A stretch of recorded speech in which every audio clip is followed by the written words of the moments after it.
tout ce temps qui nous précède de la fête de Pâques, nous sommes accompagnés par les prophètes.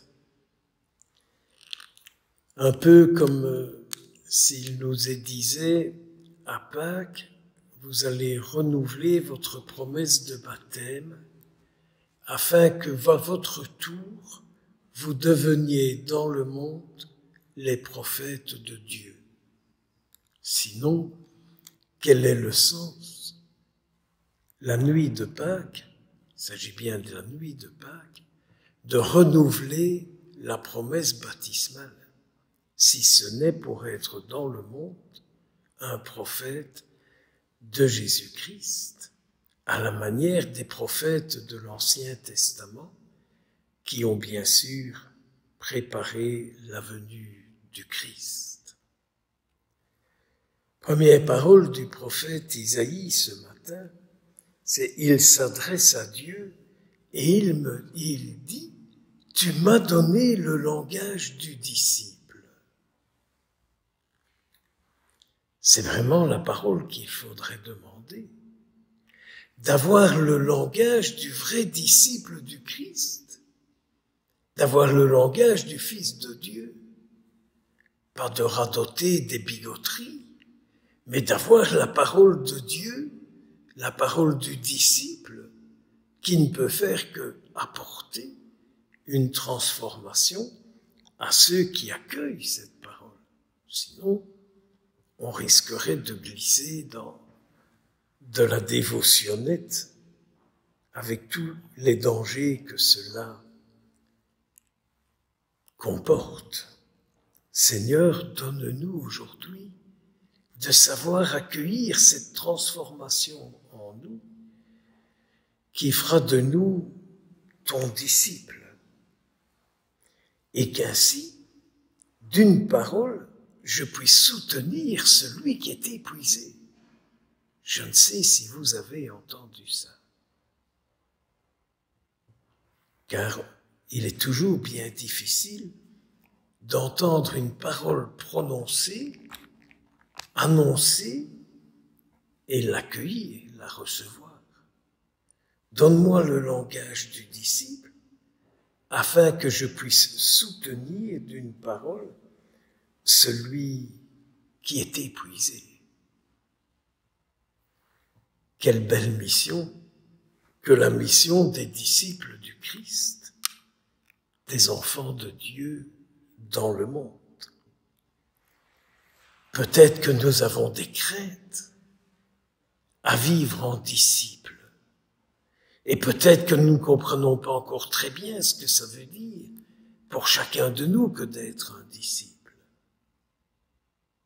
Peut-être que nous n'avons pas encore bien compris et peut-être que le Seigneur nous fera cette grâce aujourd'hui. En tout cas, le prophète dit, « Seigneur mon Dieu, viens à mon secours. » Le Seigneur Dieu vient à mon secours parce que ma vie est le désir de son désir à lui. Ma vie est le désir du désir de Dieu. Ce qui est tout à fait différent que de dire « Dieu accomplit mes désirs ». Non.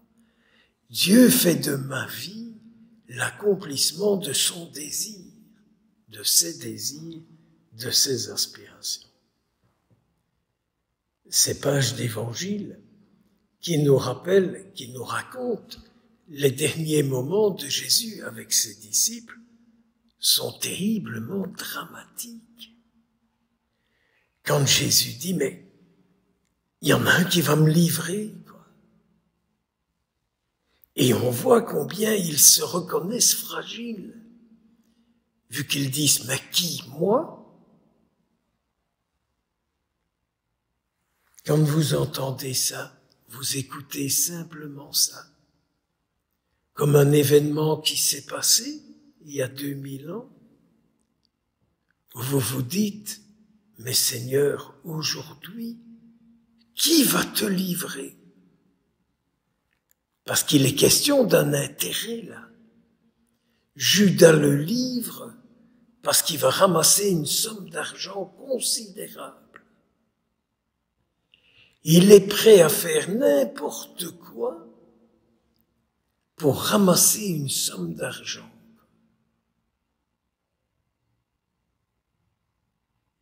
Vous pensez que ce n'est plus actuel? Vous pensez qu'il n'y a pas aujourd'hui des situations où on préfère le fric à la vie du Christ? C'est plus facile de vivre dans l'aisance que de vivre dans la dépendance du Christ, à tout point de vue. C'est plus facile de vivre dans l'aisance que dans la dépendance du Christ à tout point de vue. J'oublierai jamais qu'une maman africaine m'a dit ici dans cette chapelle, « Moi, mon père, je n'ai pas d'argent, mais j'ai Jésus qui me donne tout. » Que le Seigneur fasse de nous, là où nous sommes, ses véritables disciples, à tout point de vue, afin d'apporter de la paix, de la consolation à celles et ceux qui souffrent.